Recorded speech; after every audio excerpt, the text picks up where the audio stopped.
quelques personnes qui viennent se reposer et se faire un peu comme ça, cocooner. Personne n'aurait imaginé que ces derniers instants seraient marqués par une révélation interdite. Un secret enfoui depuis 40 ans qui ressurgit soudain et bouleverse tout. Pourquoi son propre fils a-t-il été tenu à distance? Qui a décidé de lui fermer la porte au moment le plus crucial? Ce que vous allez découvrir maintenant pourrait changer à jamais votre regard sur cette icône et faire trembler bien plus qu'un simple nom. Lorsque la nouvelle éclata, ce ne fut pas seulement une disparition qui secoua le public, mais un enchaînement de zones d'ombre que personne n'avait vu venir. Car derrière les murs immobiles de la Madrague, là où elle avait choisi de se retirer du monde, un protocole secret avait été instauré des semaines avant sa dernière respiration. Aucun journaliste, aucune caméra, mais plus troublant encore, aucun membre de la famille ne pouvait franchir le seuil sans autorisation expresse. On raconte que son compagnon avait fait renforcer les grilles, ajouter de nouvelles consignes, resserrer les visites au point que même les plus proches se demandèrent ce qui se passait réellement entre ces murs où tout semblait soudain silencieux. Trop silencieux pour être normal.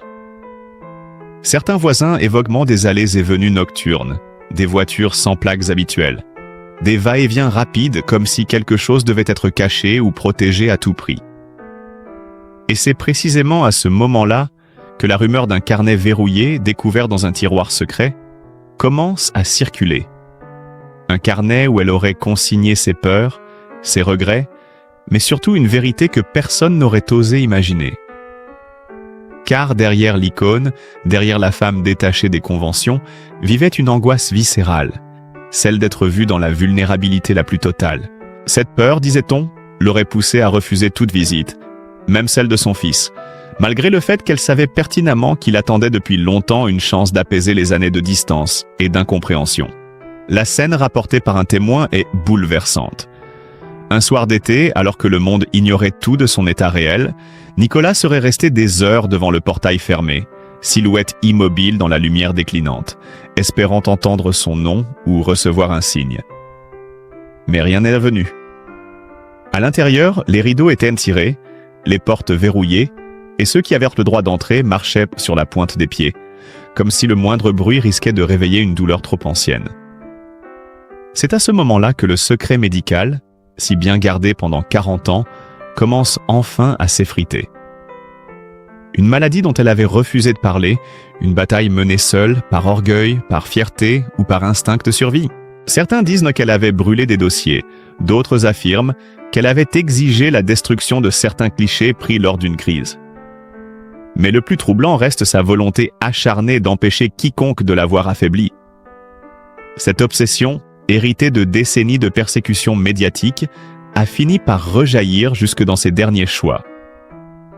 Car au-delà du secret, il y avait une douleur plus intime, plus humaine. L'incapacité à accepter que son propre fils puisse la découvrir au seuil de la fragilité. Elle, la femme que le monde entier n'avait connue que radieuse, indomptable, souveraine. Alors quand le médecin lui proposa d'avertir Nicolas, elle aurait simplement répondu « Pas maintenant. Il ne doit pas me voir ainsi. » Mais le temps, lui, n'a pas attendu. L'état s'est aggravé, les heures se sont raccourcies, et le portail est resté fermé jusqu'au dernier souffle. Lorsque la vérité a éclaté, lorsque le monde a appris qu'elle s'était éteinte ainsi, dans un silence absolu, une onde de choc a traversé ceux qui la croyaient invincible. Et dans l'ombre de cette disparition se dressait la question que personne n'osait formuler à voix haute. Avait-elle choisi la solitude ou en était-elle prisonnière? Cette révélation, ajoutée aux pages déchirantes du carnet retrouvé, allait tout changer et ouvrir la voie à une vérité encore plus bouleversante. Une vérité que ni son fils ni le public n'étaient préparés à entendre. Après la découverte du carnet, une nouvelle onde de choc parcourut ceux qui eurent accès à son contenu. Ce n'était plus seulement l'histoire d'une femme qui voulait contrôler son image jusqu'au bout, mais celle d'une lutte intérieure bien plus ancienne, enracinée dans des décennies de blessures invisibles. Les premières pages révélèrent une vérité troublante. Depuis longtemps, elle vivait dans la crainte permanente d'être trahie par son propre corps, de voir la beauté qui l'avait rendue célèbre devenir son plus grand fardeau. L'icône avait fini par se sentir prisonnière du regard du monde, incapable d'accepter qu'on la découvre autrement que parfaite. Ce perfectionnisme dévorant, cette obsession de maîtriser chaque détail de son existence, avait lentement construit un mur entre elle et ceux qui l'aimaient.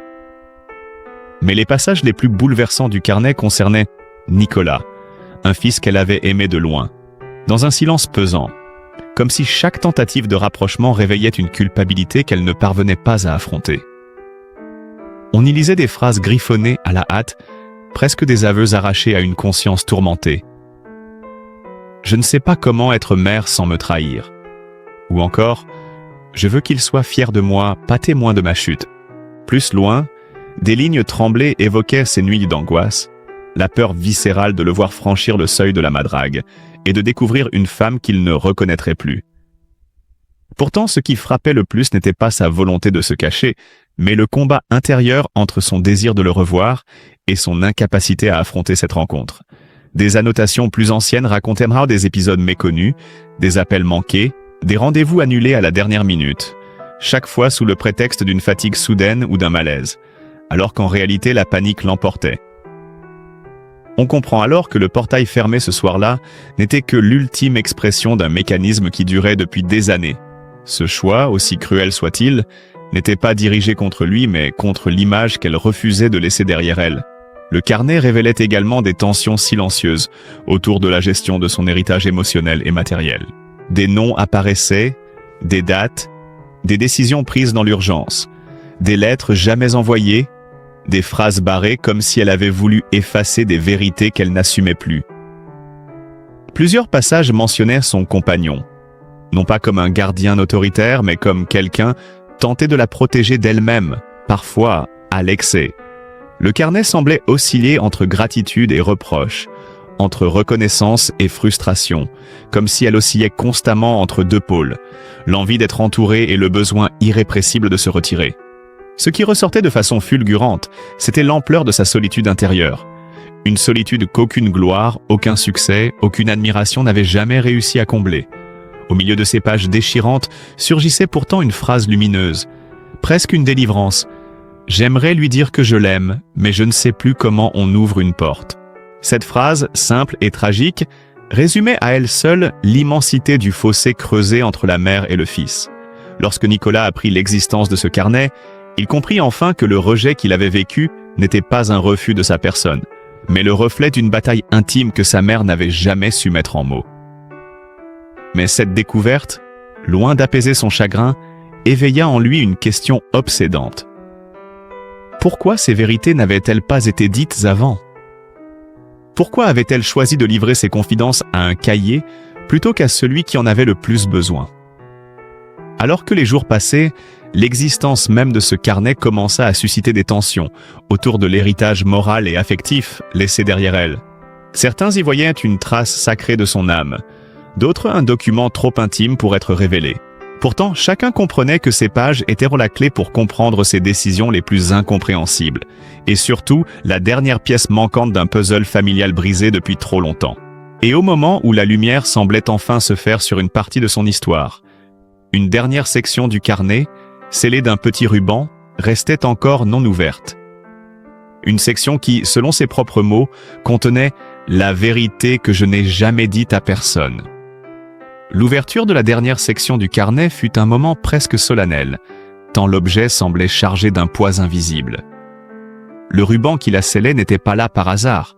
Il marquait une frontière, un territoire intime que même elle avait hésité à franchir. Lorsqu'on défit ce nœud discret, quelques feuilles glissèrent, plus anciennes, plus fragiles, écrites d'une encre délavée, comme si chaque mot avait été posé dans la douleur. On y découvrit une confession que personne n'avait anticipée, une vérité qui redéfinissait tout ce que l'on croyait savoir d'elle. Elle y racontait pour la première fois l'origine exacte de sa peur viscérale d'être vue fragile. Pas une peur née de la célébrité, mais d'un événement survenu bien avant, dans un temps où elle n'était encore qu'une jeune femme terrifiée par l'idée de décevoir. Elle décrivait un épisode sombre, un séjour hospitalier gardé secret, des médecins, une salle blanche, un diagnostic donné à voix basse pour éviter qu'elle n'entende trop tôt. Ce fut sa première confrontation avec la maladie, bien avant les caméras, bien avant le monde entier. Et ce premier effondrement qu'elle avait réussi à cacher pendant des décennies avait façonné sa manière de vivre, de se protéger, de s'éloigner. Ce qui frappait dans ces lignes, c'était la peur irrationnelle mais profonde de devenir un fardeau, un poids pour ceux qu'elle aimait. Elle écrivait « Je préfère qu'on me regrette plutôt qu'on me plaigne ». Cette phrase, simple mais déchirante, résonnait comme le fil conducteur de toute sa vie adulte. Elle expliquait tout. Les portes fermées, la distance imposée, les refus répétés de voir Nicolas, les silences comme une armure. Mais la confession ne s'arrêtait pas là. Dans une autre page, elle évoquait un secret encore plus intime, une décision prise à un moment où la solitude lui semblait la seule issue. Elle avait envisagé, plusieurs années auparavant, de disparaître volontairement de la vie publique sans laisser de traces, comme si effacer son existence pouvait mettre fin à sa douleur. Elle avait même écrit une lettre d'adieu, soigneusement cachée puis détruite, mais elle en recopia quelques phrases dans cette dernière section. On pouvait y lire « Je n'ai jamais su vivre pour moi. J'ai vécu pour l'image qu'on attendait de moi. Et aujourd'hui, je ne sais plus qui je suis. » Ces mots étaient là que peut-être les plus humains qu'elle ait jamais laissés derrière elle. Mais ce qui bouleversa davantage Nicolas fut le paragraphe où elle parlait de lui avec une tendresse qu'elle n'avait jamais su exprimer en face. Elle confessait avoir tenté plusieurs fois de renouer, d'ouvrir cette fameuse porte, avant de reculer à la dernière seconde. Elle écrivait « Je me suis arrêtée devant le téléphone des dizaines de fois. Je voulais entendre sa voix, mais ma honte me paralysait. » Puis cette phrase, la plus poignante de toutes. « S'il savait combien je l'aime, peut-être me pardonnerait-il de n'avoir jamais su comment être sa mère. » Chaque mot semblait peser une vie entière. Chaque phrase révélait une femme différente de celle que le monde croyait connaître. Vulnérable, blessée, sincère dans sa maladresse. La dernière page contenait enfin une explication sur le fameux portail fermé le soir de sa mort. Elle admettait que ce n'était pas une décision prise dans la colère ni dans l'indifférence, mais dans la terreur absolue d'être vue sur le point de s'éteindre. Elle craignait que cette image devienne le dernier souvenir de son fils, effaçant tous les autres. « Je ne voulais pas que Nicolas me voie mourir, » écrivait-elle, « parce que je voulais qu'il garde de moi une lumière, pas une ombre. » Lorsque cette vérité fut enfin révélée, un silence lourd envahit ceux qui la découvrirent. Ce n'était plus seulement l'histoire tragique d'une mère et d'un fils séparés par la vie, mais celle d'une femme qui avait passé son existence entière à se protéger d'une blessure originelle qu'elle n'avait jamais réussi à guérir. Et tandis que Nicolas lisait ces mots, sa douleur se mêlait à une compréhension nouvelle, brutale, dévastatrice. Il n'avait jamais été rejeté. Il avait été aimé maladroitement, silencieusement, désespérément. Et cette révélation, plus que toutes les autres, allait bouleverser tout ce qui suivrait. Après la lecture de la dernière page, un silence presque sacré envahit la pièce, comme si les mots laissés derrière elle continuaient de vibrer dans l'air trop lourd, trop vrai pour être immédiatement absorbés. Nicolas resta un long moment immobile, le carnet ouvert sur ses genoux, les doigts crispés sur les feuilles fragiles qui semblaient prêtes à se déchirer au moindre geste. Ce qu'il venait de découvrir balayait d'un coup des années de colère enfouie, de rancœur mal cicatrisée, et révélait une douleur encore plus profonde. Celle de n'avoir jamais compris qu'il avait été aimé, mais d'un amour brisé, maladroit, prisonnier de ses propres blessures. Ce choc émotionnel laissa place à une nouvelle forme de vertige lorsqu'il réalisa que ce carnet, au-delà de ses confessions bouleversantes, soulevait aussi une question brûlante. Fallait-il en révéler le contenu? Fallait-il partager au monde la vérité derrière les murs de la madrague, ou protéger une mémoire soigneusement construite, une légende fragile que sa mère avait défendue jusqu'à son dernier souffle? Car les phrases découvertes contenaient une puissance explosive. Elles auraient suffi à réhabiliter leur relation aux yeux du public, à inverser les jugements, à transformer la perception froide des dernières années en une compréhension bouleversante de sa solitude. Mais paradoxalement, ces mêmes mots pouvaient aussi ouvrir une faille dans l'aura immaculée de l'icône, exposant sa fragilité, ses contradictions, ses peurs les plus secrètes. Nicolas sentit alors naître un conflit intérieur d'une violence sourde. Protéger sa mère ou révéler sa vérité? Honorer son désir de silence ou offrir au monde la profondeur humaine qu'elle avait toujours cachée? Pour la première fois, il comprenait le poids du masque qu'elle avait porté toute sa vie. À l'extérieur, on parlait déjà d'elle avec des mots définitifs. Les médias évoquaient un départ digne, majestueux, à l'image de la femme qu'elle avait toujours été. Les hommages affluaient, les souvenirs embellis, les images iconiques recyclées avec nostalgie. Mais personne ne savait que, derrière cette façade de sérénité, il y avait une vérité 1000 fois plus déchirante. Et Nicolas, seul avec ce carnet entre les mains, se retrouva face à un choix impossible. Dans les jours qui suivirent, la tension monta encore autour de la madrague. Des proches, des amis de longue date, des collaborateurs de l'association se présentèrent, tous avec des intentions différentes. Certains sincères, d'autres attirés par l'aura encore brûlante de son nom. Chacun semblait chercher une part d'elle, quelque chose à conserver, une trace à ne pas laisser disparaître. Mais ce qui attisa davantage la tourmente fut l'apparition d'un visiteur inattendu, un médecin âgé, discret, que personne ne connaissait vraiment, mais qui affirma avoir joué un rôle essentiel dans les dernières années de sa vie. Il demanda à parler à Nicolas en privé, avec une insistance calme mais déterminée. Ce qu'il révéla alors bouleversa encore plus l'équilibre fragile de ses jours endeuillés. Il expliqua que sa mère avait consulté en secret depuis longtemps, non pas pour une seule maladie, mais pour une accumulation de troubles qu'elle cachait avec une force presque surhumaine. Des douleurs chroniques, des crises d'angoisse nocturne, des troubles respiratoires et surtout un épuisement psychologique qui ne cessait de s'aggraver. Elle ne voulait pas être hospitalisée, dit-il d'une voix basse. Elle avait peur qu'on la voie dans un lit. Elle m'a supplié de tout faire pour qu'elle puisse rester chez elle jusqu'au bout. C'était la confirmation de ce que le carnet laissait deviner. Mais prononcé à voix haute, avec la précision clinique d'un témoin direct, cela devint insupportable. Nicolas sentit un frisson glacé lui traverser la poitrine. Il revoyait ce portail fermé, cette nuit où il avait attendu en vain. Il comprenait maintenant que derrière cette barrière métallique se jouait un combat dont il avait été exclu malgré lui. Un combat qu'elle avait voulu mener seule, peut-être par amour déformé, peut-être par peur viscérale. Le médecin ajouta un détail qui fit vaciller Nicolas. Quelques jours avant sa mort, elle avait posé une question étrange, presque enfantine. « Croyez-vous que mon fils pourrait me pardonner ?»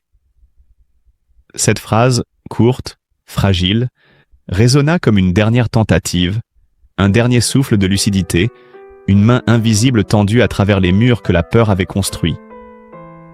À cet instant, tout bascula. La douleur de Nicolas se transforma en une détermination nouvelle, sombre mais nécessaire. Il comprit que cette histoire ne pourrait pas rester enfermée entre deux couvertures. Pas pour laver une image, pas pour provoquer un scandale, mais parce que sa vérité avait enfin trouvé une voie et qu'il était peut-être le seul à pouvoir la porter. Ce qui s'annonçait alors n'était plus un deuil, mais un affrontement, entre mémoire et vérité, entre légende et humanité, entre le silence qu'elle avait choisi et la lumière qu'elle n'avait jamais osé permettre. Et au cœur de cette bataille à venir, une question demeurait, suspendue comme une dernière respiration. Comment honorer la femme qu'elle avait été sans trahir la mère qu'elle n'avait jamais réussi à devenir? Dans les jours qui suivirent la révélation du médecin, une atmosphère étrange enveloppa la madrague, comme si la maison elle-même retenait son souffle, chargée de secrets trop lourds pour disparaître avec celle qui les avait portés toute sa vie. Nicolas, encore bouleversé par la dernière question murmurée par sa mère, se retrouva au centre d'un cyclone silencieux, tiraillé entre son chagrin intime et le poids écrasant de l'héritage moral qu'il devait désormais assumer. Mais tandis qu'il tentait de comprendre ce que sa mère avait réellement souhaité, le monde extérieur s'agitait déjà. Les médias commençaient à spéculer, certains évoquant un testament mystérieux, d'autres insinuant des tensions familiales, alimentant une curiosité malsaine qui menaçait de transformer un deuil en spectacle. Les proches, eux-mêmes désorientés, se divisaient entre ceux qui voulaient préserver l'image mythifiée de l'icône et ceux qui pensaient que sa vérité, aussi douloureuse soit-elle, devait enfin émerger. Ce conflit latent devint encore plus palpable lorsqu'un document inattendu fut découvert dans un tiroir dissimulé derrière un panneau de bois. Une cachette que seule une personne ayant vécu là pendant des années aurait pu repérer. Le dossier contenait des lettres jamais envoyées, certaines adressées à Nicolas, d'autres à des amis d'autrefois qu'elle avait peu à peu écartés de sa vie. Ses écrits révélaient une lucidité poignante, presque douloureuse, témoignant d'une conscience aiguë de sa propre fragilité. Elle y évoquait son incapacité à affronter l'amour sans se sentir insuffisante, sa peur irrationnelle mais tenace d'être abandonnée si elle se montrait vulnérable, et surtout une souffrance profonde liée à une solitude qu'elle n'avait jamais su apprivoiser. Plus Nicolas avançait dans ses découvertes, plus il comprenait que la légende avait été construite sur un paradoxe tragique. La femme adorée de tous n'avait jamais réussi à s'aimer elle-même. Cependant, l'élément le plus perturbant se trouvait dans une enveloppe marquée d'un simple mot : après. À l'intérieur, une lettre rédigée de sa main expliquait sa volonté précise concernant ses derniers instants, confirmant ce que le médecin avait déjà évoqué, mais avec une nuance plus intime encore. Elle y décrivait sa peur panique de voir son fils assister à sa faiblesse ultime, mais également son souhait secret qu'il puisse un jour comprendre que ce refus n'était pas une exclusion, mais une ultime tentative de protection. « Je voulais qu'il me garde lumineuse », écrivait-elle, « parce que je n'ai jamais su lui offrir de lumière autrement. » Ces mots, simples mais foudroyants, transpercèrent Nicolas comme une vérité qu'il avait attendue toute sa vie, sans jamais croire qu'il l'entendrait.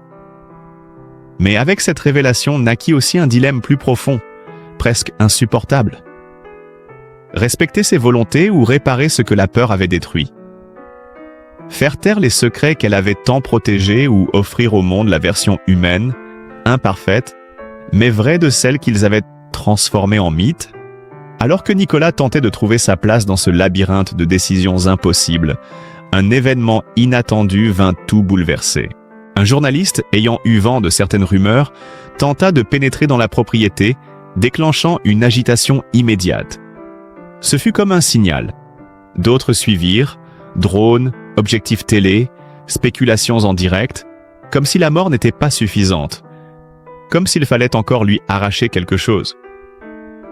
Nicolas sentit alors naître une colère froide, une rage muette non pas contre la presse mais contre le destin qui avait condamné sa mère à fuir le regard des autres jusque dans la mort. Il réalisa que ce qu'elle avait tenté d'éviter toute sa vie recommençait, inlassablement, être observé, disséqué, interprété. Et dans ce chaos extérieur se dévoila un chaos intérieur encore plus profond. Tout ce qu'il avait découvert, lu, ressenti, pesait désormais sur lui comme un fardeau et une mission. Devait-il s'effacer, laisser le mythe continuer à vivre sans fissure, ou devait-il être la voix que sa mère n'avait jamais eue pour dire ce qu'elle n'avait jamais su dire? Devait-il protéger son silence ou briser ce silence pour guérir enfin la blessure qui les avait séparés toute une vie? Tandis que le soleil se couchait derrière les murs de la Madrague, une certitude commença pourtant à émerger, fragile mais tenace. Quelle que soit la décision qu'il prendrait, elle ne pourrait être guidée que par l'amour, celui qu'il avait attendu, celui qu'elle avait caché, celui qu'il n'avait jamais su se dire.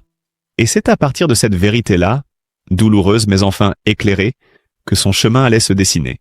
En rien, cette histoire vous bouleverse, c'est peut-être parce qu'elle nous rappelle quelque chose d'essentiel. Derrière chaque visage célèbre, derrière chaque légende que l'on croit connaître, il y a une âme fragile, une personne qui doute, qui aime maladroitement, qui souffre en silence. Cette femme, que le monde a admirée pendant des décennies, n'était ni insensible ni distante. Elle était humaine, trop humaine, enfermée dans ses propres peurs, prisonnière d'un rôle qu'elle n'avait jamais totalement choisi. Aujourd'hui, au-delà de la gloire, au-delà des images parfaites, ce qui reste, c'est ce cœur qui a aimé sans savoir le montrer, ce fils qui a cherché une porte qui ne s'est jamais ouverte, et ces mots tardifs qui nous rappellent que chacun porte en lui une histoire que personne ne voit vraiment. Alors, avant de juger, souvenons-nous qu'il existe toujours une vérité cachée, un combat secret, un silence qui protège parce qu'il ne sait pas faire autrement. Prenons un instant pour accueillir cette fragilité, pour reconnaître en elle les failles que nous avons tous, et pour offrir à sa mémoire non pas des critiques, mais une compassion sincère. Si son histoire vous a touché, si vous avez senti une émotion, même légère, je vous invite à laisser un like pour soutenir ce travail et encourager la création de récits humains qui vont au-delà des apparences. Partagez cette vidéo avec ceux qui, peut-être, ont besoin de se rappeler que personne n'est aussi fort qu'il en a l'air.